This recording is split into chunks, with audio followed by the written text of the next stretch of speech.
All right, welcome back to the channel. So, Otto Wallin, the guy that cut open Tyson Fury's face in their fight that took place in Las Vegas. It was the fight in between Tom Schwartz and Deontay Wilder rematch for Tyson Fury. He gives his comments on the chances of Deontay Wilder making adjustments to Tyson Fury and winning in the rematch. We're going to talk about that and some other things in this video, so make sure you watch to the end, but pay attention. We're about to do it in this video.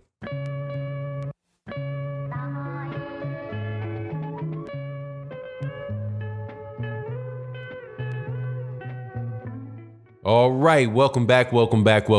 So you know what it is, man. In boxing and in life in general, man, when you're down, everybody wants to kick you when you're down.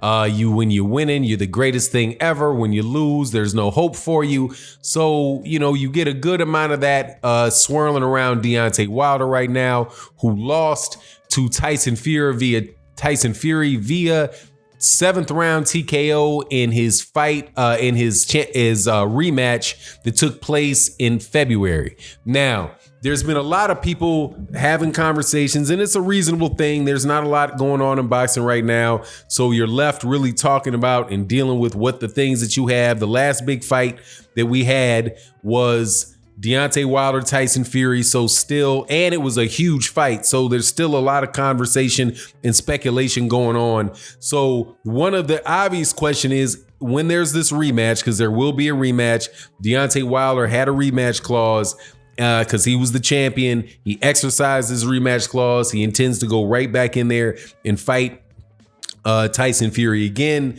So the question is for a lot of people, well, how do you think that he's going to actually do in the rematch? Now, Otto Wallin answers this question, gives his opinion on the question. George Foreman has given his opinion on that question. Adam Booth has given his opinion. There's been a lot of different people that have given their opinion, and we've talked about their opinions on this show and in other videos. So the latest one is Otto Wallin. Now, Otto Wallin had an interesting take. He said that because he said, and I do recall that I heard him say this before. If it wasn't him, it was somebody else. He said, well, first of all, he says that he's not sure that Deontay Wilder has what it takes to adapt to Tyson Fury. And the specific thing that he said is that, he thought that even though Deontay Wilder got the win over Luis Ortiz, that he really just clipped Luis Ortiz. Other than that, Luis Ortiz would have won that fight. He also believes that Deontay Wilder has pulled himself out of several fights that he was losing by being able to knock the guy out. But if he wasn't able to do that, he could have lost those fights as well. So he's saying that Tyson Fury beating him, he's not going to be able to make the adjustments to it, because there were two ways that you can beat somebody that punches very heavily. One way is to try to stay out of their way and make sure you don't get hit. The other one is the other way to handle it is that you just come forward and you take the fight to the person. You take the fight to that person. They don't have enough room or space to get shots off. Also, you can tire them out, and by tiring them out in the later rounds, they don't have the energy left in them to to get off that one big shot that they're looking for, and as a result, you can beat them. So there was those two ways that you go, according to Otto Wallin. There's two ways that you go by beating it, and Deontay and Tyson Fury tried the first way, the first fight.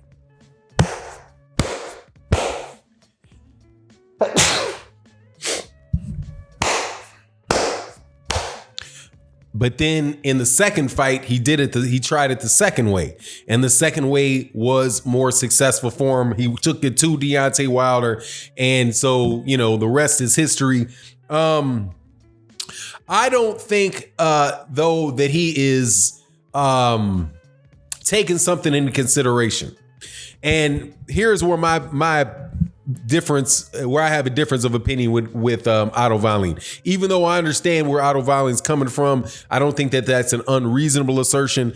However, there's always the possibility that Deontay Wilder has never had to really make big adjustments before, and as a result, because he's always gotten the knockout. You're assuming that a guy that's done something 40 times and then it doesn't work doesn't have the ability to go and find somebody and listen to somebody and have them be able to tell them, hey, try this little thing, try that little thing. Because the difference between Tyson Fury and Deontay Wilder is really a matter of inches. It's not a matter of feet. It's a matter of inches, because Deontay Wilder's already proven that he can box, that he can that he has ability to knock Tyson Fury down, if not knock him out. And when you do have that type of power is always going to be in play. That's not changing. If Deontay Wilder catches Tyson Fury, then Tyson Fury more than likely is going to go out. Right. And so with that advantage that he has over him, the idea that there's no way that he can make an adjustment just doesn't make sense to me, because you have guys like Buddy McGirt that say, Buddy McGirt is the guy that I really listened to when he said what he said. It's like, look, man, there's just a couple minor adjustments that Deontay Wilder needs to make. If Deontay Wilder makes these few adjustments, then nobody's going to beat Deontay Wilder. And I believe that that's the case, because Deontay Wilder he's beaten 40 guys. It's not like somebody like what Otto Wallin was saying is, that all you have to do is this. I'm just waiting for somebody just to step to him, as if the 40 people that he fought, nobody knew that they needed to take a step forward to Deontay Wilder, as if no one had ever heard that that's the way that you go after a big power puncher. But the thing with Deontay Wilder is, with most guys have a hard time coming straight to him, because Deontay Wilder's so long and he's so tall. But Tyson Fury has that length and had the height advantage, and he could deal with it. But just like there are counter moves to things, there are counter moves. There are counters to people's counters, right? So Deontay Wilder is a knockout artist. He's waiting for his chance for a big shot. So how do you respond to somebody like that? Well, Tyson Fury stepped to him, took the fight to him. So now Deontay Wilder knows, okay, he came to me. What do I do when he comes to me now? Now, Deontay Wilder's now seen that side of Tyson Fury. He's seen the boxing side of Tyson Fury. He's seen everything, both approaches used to come at him. It's not unreasonable for somebody with that much experience to say, okay, let me figure out how I deal when a guy that's bigger than me is coming at me. For every trick that they have for Tyson Fury against Deontay Wilder, somebody out there in the boxing world has got a trick and a viewpoint and an idea or experience knowing how to defeat somebody like a Tyson Fury. Deontay Wilder has weaknesses in his game that Tyson Fury took advantage of. Tyson Fury has weaknesses in his game that Deontay Wilder can take advantage of. None of these guys and nobody in boxing is some perfect fighter where you absolutely positively can't do anything to them. Ali had his weaknesses. Lennox Lewis had his weaknesses. Tyson Fury has his weakness. Tyson Fury's big weakness is that Tyson Fury does not have a chin. And that is something that is not going to go away. It's not going to mend itself. It's not going to fix itself. And it's only a matter of time until somebody knocks out Tyson Fury, because Tyson Fury is somebody that has been decked at least four, maybe 5 times in his career with clean punches. But because he's fighting guys that are so much smaller than him, he can mug them and grab them and hold them. He is not somebody that is undefeatable. And quite honestly, if it wasn't for a call from Jack Reese in the first fight, we wouldn't have even had the second fight. It would have been, Tyson Fury got knocked out in the 12th round, and on we go.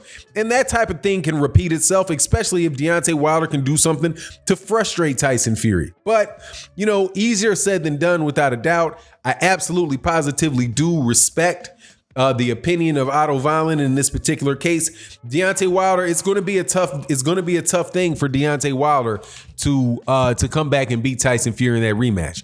Same thing though. It's going to be a tough thing for Tyson Fury to repeat against Deontay Wilder, because he avoided bombs He got up from one and then avoided one. Actually, I do believe he got hurt in the rematch fight as well. He got clipped on that chin. But, you know, we'll see, man. There's also a lot of stuff going on around Tyson Fury and the things that he did in the fight, the things that he did before in the fight. And if those things, if it winds up that those things are true and he doesn't have those in a rematch, you very well might see a different situation, but for a different reason. But again, I respect Otto Wallin. I don't count anybody out in rematches, though. I don't count anybody out in fights. It's boxing. It's heavyweight boxing too, so anything can happen. But anyway, it is what it is. You let me know what you think in the comment section. And with that, I'm out. Peace.